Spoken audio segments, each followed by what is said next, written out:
Hello everyone. आज की इस क्लास में सोशियोलॉजी के इम्पोर्टेंट क्वेश्चंस को लेकर रिवीजन क्लास है। जो 500 प्रश्नों की अभी एक सीरीज चलाई गई थी उससे संबंधित ही रिवीजन क्लासेस हो रही हैं। क्लास शुरू हो इससे पहले आप सभी के लिए एक इम्पॉर्टेंट इन्फॉर्मेशन है। समाजशास्त्र से संबंधित सभी परीक्षाओं के लिए यहाँ पर प्रैक्टिस सेट एंड सोशियोलॉजी के नोट्स पीडीएफ फॉर्मेट में प्रोवाइड कराए जा रहे हैं। यहाँ पर एक व्हाट्सएप नंबर दिया गया है, नंबर है 790-555-3851। इससे जुड़ी हुई कोई भी जानकारी चाहते हैं तो दिए गए व्हाट्सएप नंबर पर आप मैसेज करके पूछ सकते हैं। नोट्स की बात की जाए सोशियोलॉजी की तो ये समाजशास्त्र से संबंधित सभी परीक्षाओं को ध्यान में रखकर तैयार किए गए हैं। हायर एग्जाम के फर्स्ट पेपर जीएस के प्रैक्टिस सेट की बात की जाए तो यहाँ पर आपको 1000 प्रश्नों की संख्या देखने को मिलेगी। 1000 से ज्यादा है, ठीक है। प्रश्नों की संख्या 1000 से ज्यादा है, जिसका प्राइस पहले 199 था, जिसे कम करके 149 कर दिया गया है। एमपी असिस्टेंट प्रोफेसर के फर्स्ट पेपर जीएस के प्रैक्टिस सेट की बात की जाए तो इस प्रैक्टिस सेट में आपको टोटल 15 प्रैक्टिस सेट देखने को मिलेंगे और प्रश्नों की संख्याओं की बात की जाए तो 750 प्रश्न आपको इसमें मिल जाएंगे और जिसका प्राइस 120 यानी कि 120 रुपए है। राजस्थान असिस्टेंट प्रोफेसर एग्जाम के जीएस पेपर भी आ गए हैं। कोई भी जानकारी चाहते हैं तो दिए गए व्हाट्सएप नंबर 790-555-3851 पर आप मैसेज करके पूछ सकते हैं। बस थोड़ी ही देर में क्लास शुरू होने वाली है। आप सभी इस वीडियो को ज्यादा से ज्यादा लोगों के साथ शेयर जरूर कर दीजिए। देखिए यहां तक हो गया था, यहां से कराना है। देखिए प्रश्न है, निम्न में से किसके अनुसार पवित्रता का विचार चाहे वह व्यवसाय या संस्कार संबंधी हो जो कि जाति की उत्पत्ति का कारण माना जाता है, अस्पृश्यता के विचार और आचरण की आत्मा है। ये किसके द्वारा कहा गया है? यहाँ पर मैडसन, अंबेडकर, घुरिये, बर्गल दिया गया है। इस प्रश्न का यहाँ पर उत्तर क्या हो जाएगा? पवित्रता का विचार चाहे वह व्यवसाय या संस्कार संबंधी हो जो कि जाति की उत्पत्ति का कारण माना जाता है, अस्पृश्यता के विचार और आचरण की आत्मा है। ये बात किसके द्वारा कही गई है? यहाँ पर इस प्रश्न का सही विकल्प क्या हो जाएगा? सही विकल्प यहाँ पर घुरिये होगा।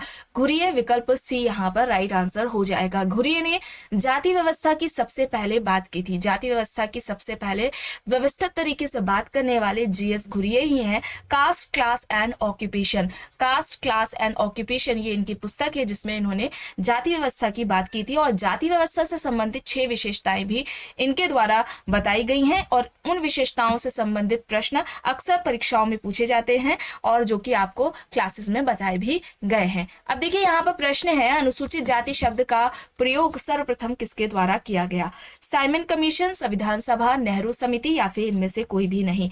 अनुसूचित जाति शब्द का प्रयोग सबसे पहले किसने किया था? किसके द्वारा अनुसूचित जाति शब्द का प्रयोग किया गया था? साइमन कमीशन के द्वारा। साइमन कमीशन, यहाँ पर विकल्प ए हो जाएगा सही आंसर। प्रश्न है, साइमन कमीशन द्वारा तैयार की गई सूची में कितने दलित जातियों के नाम सम्मिलित थे? 410, 415, 420 या फिर 429। साइमन कमीशन के द्वारा तैयार की गई सूची में दलित जातियों के नाम कितने शामिल थे? राइट आंसर क्या होगा? राइट आंसर यहाँ पर क्या होगा? कौन सा विकल्प यहाँ पर सही होगा? सही विकल्प यहाँ पर होगा विकल्प डी, 429। 429 यहाँ पर विकल्प डी यहाँ पर सही है। प्रश्न है, भारत में नारी विकास एवं कल्याण हेतु राष्ट्रीय नीति कब बनाई गई थी? यहाँ पर ऑप्शंस दिए गए हैं 1975, 1976, 1978 या फिर 1980। क्या होगा? भारत में नारी विकास एवं कल्याण के लिए राष्ट्रीय नीति कब बनाई गई थी? कब बनाई गई थी? 1976 में। 1976 ऑप्शन बी यहाँ पर सही है। प्रश्न है, निम्न में से कौन सा विकल्प अनुसूचित जाति एवं अनुसूचित जनजाति के सामाजिक नियोगिताओं के अंतर्गत नहीं आता? विकल्प देख लीजिए। सार्वजनिक वस्तुओं के उपयोग पर प्रतिबंध, शिक्षा और मनोरंजन संबंधी सुविधाओं से वंचित, संपत्ति संबंधी नियोगिता, सामाजिक संपर्क पर रोक। कौन सा विकल्प यहाँ पर सही होगा? इनमें से कौन सा विकल्प अनुसूचित जाति एवं अनुसूचित जनजाति की सामाजिक नियोगिताओं के अंतर्गत नहीं आता है? संपत्ति संबंधी नियोगिता, यहाँ पर विकल्प सी हो जाएगा। ठीक है, संपत्ति संबंधी नियोगिता होगा सी यहाँ पर राइट आंसर है। प्रश्न है, जनजातीय लोगों को व्यापारियों और बिचौलियों के शोषण से बचाने और उन्हें छिटपुट वन उत्पादों तथा अपनी जरूरत से अधिक कृषि उपज के लाभप्रद मूल्य दिलाने के लिए भारतीय जनजातीय सहकारी विपणन विकास परिसंघ यानी ट्राइफेड का गठन कब किया गया था? 1986, 1987, 1988 या फिर 1989? यहाँ पर ऑप्शंस दिए गए हैं। ट्राइफेड का गठन कब किया गया था? कब किया गया था? 1987, ठीक है, 1987 में किया गया था, 1987 में किया गया था। विकल्प बी यहाँ पर राइट आंसर हो जाएगा। प्रश्न है, महिला समृद्धि योजना का संबंध है। ऑप्शंस देख लीजिए। अल्पसंख्यक समुदायों से संबंधित महिलाओं के लिए 1 साल से कम 6 महीनों तक रोजगार उपलब्ध कराना। अल्पसंख्यक समुदायों से संबंधित महिलाओं के लिए सिलाई, बुनाई, एम्ब्रॉयडरी और संबंध व्यवसायों में प्रशिक्षण देने के लिए माइक्रो फाइनेंसिंग मुहैया कराना। या फिर अल्पसंख्यक समुदायों से संबंधित महिलाओं को प्रत्येक घर में से एक महिला को सरकारी नौकरी कराना। या फिर अल्पसंख्यक समुदायों से संबंधित महिलाओं को रियायती दर पर रहने के लिए मकान उपलब्ध कराना। महिला समृद्धि योजना का संबंध किससे है? कौन सा विकल्प यहाँ पर होगा? विकल्प बी यहाँ पर राइट होगा, ठीक है, विकल्प बी यहाँ पर राइट आंसर है। प्रश्न है, वह सिद्धांत जो जनसंख्या में वृद्धि को विकास के चरणों से जोड़ता है, इसे किस रूप में जाना जाता है? ऑप्शंस में है धन का प्रवाह सिद्धांत, माल्थस का सिद्धांत, जनसंख्या संक्रमण का सिद्धांत या फिर सामाजिक कोशिका का सिद्धांत। वह सिद्धांत जो जनसंख्या में वृद्धि को विकास के चरणों से जोड़ता है, उसे हम किस सिद्धांत के नाम से जानते हैं? कौन सा सिद्धांत होगा? जनसंख्या का संक्रमण सिद्धांत। जनसंख्या संक्रमण का सिद्धांत किसके द्वारा दिया गया है, यह आपको कमेंट बॉक्स में बताना है। चलिए आगे देखते हैं। यहाँ पर प्रश्न है, 2011 जनगणना के अनुसार निम्न राज्यों में से किसकी शिशु मृत्यु दर सबसे कम थी? राज्य यहाँ पर है तमिलनाडु, पंजाब, केरल, कर्नाटक। इनमें से 2011 की जनगणना के अनुसार किसकी यानी किस राज्य में शिशु मृत्यु दर सबसे कम थी? शिशु मृत्यु दर 2011 की जनगणना के अनुसार किस राज्य में कम थी? दिए गए विकल्प में से केरल में। केरल यहाँ पर सी होगा राइट आंसर, ठीक है, विकल्प सी यहाँ पर सही होगा। प्रश्न है, वर्ष 2011 की जनगणना के अनुसार ग्रामीण जनसंख्या का सबसे अधिक अनुपात किस राज्य में है? बिहार, राजस्थान, मध्य प्रदेश और हिमाचल प्रदेश यहाँ पर विकल्प दिए गए हैं। 2011 की जनगणना के अनुसार ग्रामीण जनसंख्या का सबसे अधिक अनुपात किस राज्य में है? कौन सा विकल्प यहाँ पर राइट होगा? विकल्प डी हिमाचल प्रदेश होगा, ठीक है, हिमाचल प्रदेश होगा। ऑप्शन डी यहाँ पर राइट आंसर हो जाएगा। प्रश्न है, निम्न में से कौन तथाकथित समाजशास्त्र की फ्रैंकफर्ट विचारधारा से संबंधित नहीं है? मॉर्क्यूस, हेबरमास, होखाइमर, अलेक्जेंडर। यहाँ पर ऑप्शंस दिए गए, इनमें से समाजशास्त्र की फ्रैंकफर्ट विचारधारा से संबंधित नहीं है पूछा जा रहा है। राइट आंसर क्या होगा? यहाँ पर अलेक्जेंडर होगा। अलेक्जेंडर जो कि अमेरिकी समाजशास्त्री हैं, इन्होंने नव प्रकारवाद की जो अवधारणा है वो दी थी। नव प्रकारवाद की जो स्थापना है, इसके जनक है वो अलेक्जेंडर माने जाते हैं। इसे आप याद रखेंगे, ठीक है। फ्रैंकफर्ट स्कूल की अगर हम स्थापना की बात करें तो 1923 में हुई थी, ठीक है। चलिए आगे देख लेते हैं। प्रश्न है, एंथोनी गिडेंस ने 3 प्रकार के नियमों और संसाधनों और तदनुरूपी प्रक्रियाओं की व्याख्या की है। निम्न में से सही मेल की पहचान कीजिए। अब यहां पर क्या होगा? राइट आंसर क्या होगा? नियामक जुड़ जाएगा वैधिकरण से, विभाजन और प्राधिकृत जुड़ जाएगा प्रभुत्व से, और व्याख्यात्मक का अर्थ यहाँ पर संबंधित हो जाएगा अर्थ से। यहाँ पर विकल्प डी होगा, ठीक है, विकल्प डी यहाँ पर राइट आंसर हो जाएगा। प्रश्न है, AR देसाई ने भारतीय राष्ट्रवाद के उत्थान के बहुत से कारकों का उल्लेख किया है और इन कारकों के सही सेट को पहचानना है। अब यहाँ पर देखिए 6 दिए गए हैं टोटल। पहला है ब्रिटिश द्वारा बनाई गई कृषि और औद्योगिक नीतियां, दूसरा है संप्रेषण के साधन, तीसरा है राष्ट्रीय सुधार आंदोलन, चौथा है मुद्रण माध्यम, पांचवा है आधुनिक निरपेक्ष शिक्षा और छठा है इलेक्ट्रॉनिक संचार साधन। सही क्या होगा? सही यहाँ पर first, second, third, fourth, fifth होगा, ऑप्शन बी होगा, सिक्स्थ नहीं है। ठीक है, विकल्प बी यहाँ पर राइट आंसर हो जाएगा। और ए आर देसाई ने राष्ट्रवाद की जो परिभाषा है वो ई एच कार से प्रभावित होकर दी थी, ये भी याद रखिएगा, इस तरीके से भी प्रश्न पूछा जाता है। अब यहाँ पर प्रश्न है, यहाँ पर देखिए मिलान करना है, कौन सा विकल्प सही होगा। यहाँ पर अगर हम बात करें संसाधन जनसंख्या में वृद्धि की सीमा तय करते हैं, ये कहना माल्थस का था। मनुष्य अंतिम संसाधन है, ये किसके द्वारा कहा गया है, मनुष्य को अंतिम संसाधन जूलियन एल साइमन के द्वारा कहा गया था। गर्भ निरोधक सर्वोत्तम विकास, ये कर्सिंग का कहना था। और बचता है लोगों के जीवन में सुधार लाने के लिए जनसंख्या नियंत्रण अनिवार्य है, ये प्लेटो के द्वारा कहा गया था। यहाँ पर विकल्प बी है। ठीक है, विकल्प कौन सा सही होगा, बी यहाँ पर राइट आंसर हो जाएगा। प्रश्न है, ए आर देसाई के अनुसार राष्ट्रवाद के विकास के दूसरे चरण को, जो कि 1885 से 1905 तक का चरण है दूसरा, इसमें किसके द्वारा चित्रित किया गया है। उद्योग विकास, समाजवाद का प्रभाव, खेतीहर की भागीदारी या फिर स्वशासन। यहाँ पर सही विकल्प कौन सा हो जाएगा, राइट आंसर क्या होगा। उन्होंने टोटल 5 चरण बताए थे, दूसरे चरण के बारे में पूछा जा रहा है। यहाँ पर कौन सा विकल्प सही होगा, खेतीहर की भागीदारी, विकल्प सी यहाँ पर राइट होगा। ठीक है, विकल्प सी यहाँ पर सही हो जाएगा।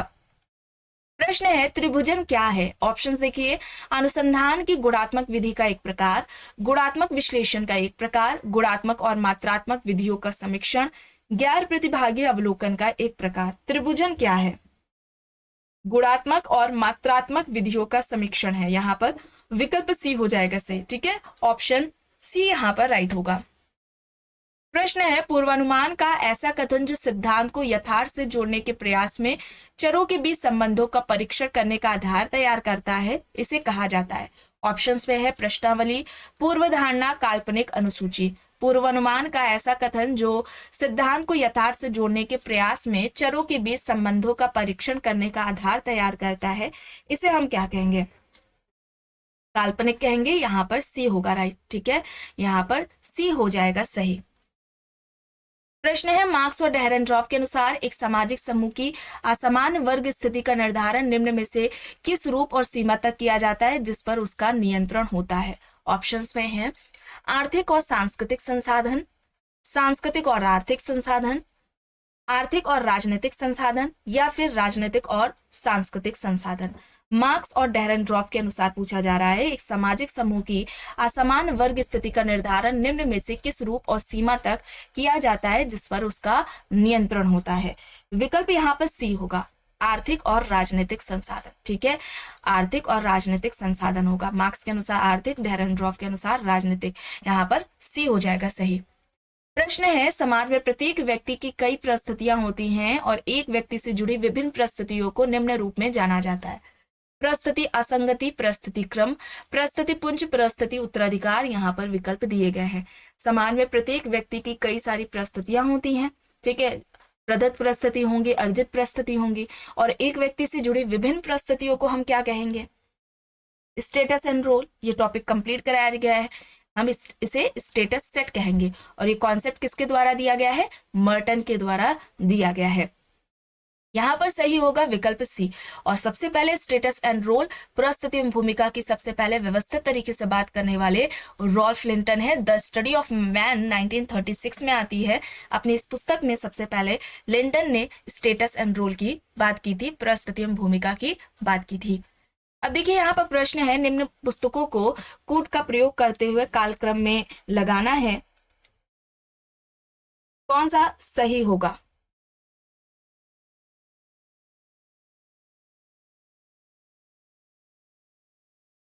दास कैपिटल की बात की जाए तो यहाँ पर दास कैपिटल कब आती है, 1867 में आती है। Protestant ethics and the spirit of capitalism की बात की जाए तो ये 1905 में आती है। पैटर्न्स ऑफ कल्चर की बात की जाए तो ये 1934 में आती है। और the elementary forms of religious life, ये जो पुस्तक है इमाइल दुर्खीम की, ये 1912 में आती है। ठीक है, तो यहाँ पर दास कैपिटल कार्ल मार्क्स हो जाएगा।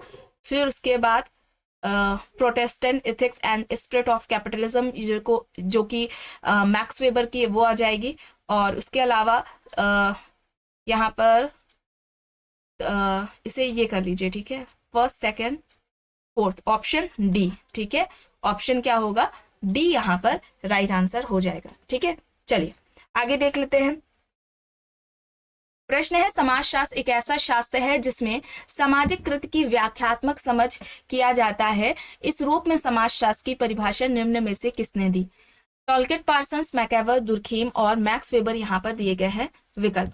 समाजशास्त्र एक ऐसा शास्त्र है जिसमें सामाजिक कृत्य की व्याख्यात्मक समझ का अध्ययन किया जाता है। क्या होगा यहाँ पर? मैक्स वेबर होगा। मैक्स वेबर ने समाजशास्त्र की विषय वस्तु सोशल एक्शन, सामाजिक क्रिया को बताई थी और इस क्रिया के अध्ययन के लिए दो पद्धतियों की बात की थी, एक तो आइडियल टाइप और दूसरा व्याख्यात्मक बोध, या जिसे हम व्याख्यात्मक समझ वस्टहन कहते हैं। ठीक है, चलिए अब यहाँ पर देखिए प्रश्न है, एंथोनी गिडेंस का रिफ्लेक्सिविटी से क्या तात्पर्य है? प्रश्न ऑप्शन से यहाँ पर है, प्रतिवर्ती सिद्धांत वह सिद्धांत होते हैं जो स्वयं से संदर्भित होते हैं। प्रतिवर्ती सिद्धांत के अनुसार विचार भौतिक स्थितियों को प्रतिबंधित करते हैं। यह वह तरीका है जिसमें व्यक्ति लगातार अपने कार्य व्यवहारों को परखता है और उसी के अनुसार उनमें परिवर्तन करता है। या फिर वह तरीका जिसमें समाजशास्त्री किसी समुदाय की सामाजिक स्थितियों को प्रतिबिंबित करते हैं। सही विकल्प यहाँ पर क्या होगा? विकल्प सी होगा। यह वह तरीका है जिसमें व्यक्ति लगातार अपने कार्य व्यवहारों को परखता है और उसी के अनुसार उनमें परिवर्तन करता है। ठीक है, विकल्प सी यहाँ पर राइट होगा। प्रश्न है, अमेरिका में किशोर अपराध वृत्ति पर निष्प्रभाव प्रवृत्ति पर किसने चर्चा की है? कोहेन, सदरलैंड, डेविड मार्टजा and G Sykes, W.B. Miller यहाँ पर है। अमेरिका में किशोर अपराध वृत्ति पर निष्प्रभाव प्रवृत्ति पर किसने चर्चा की है? किसने बात की है? डेविड मार्टजा और जी साइक्स ने की है। सी यहाँ पर राइट आंसर हो जाएगा। प्रश्न है, डीपी मुखर्जी का मानना है कि भारतीय समाजशास्त्री होने के लिए किसी भी व्यक्ति का सबसे पहले भारतीय होना आवश्यक है, अर्थात उसका जन्म भारत में हुआ हो, वह व्यक्ति भारतीय समाज और संस्कृति का अविवेचित प्रशंसक हो, संस्कृतज्ञ हो, भारतीय परंपराओं और संस्कृति से परिचित हो। कौन सा विकल्प यहाँ पर राइट होगा? भारतीय परंपराओं और संस्कृति से परिचित हो, यहाँ पर विकल्प डी हो जाएगा। ठीक है, डी यहाँ पर राइट होगा।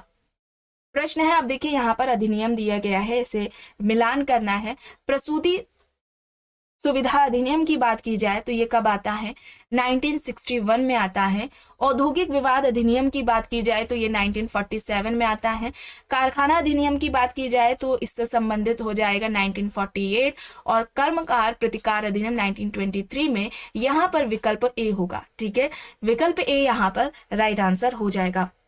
प्रश्न है, social mobility in industrial society नामक पुस्तक के लेखक पूछे जा रहे हैं, कौन है?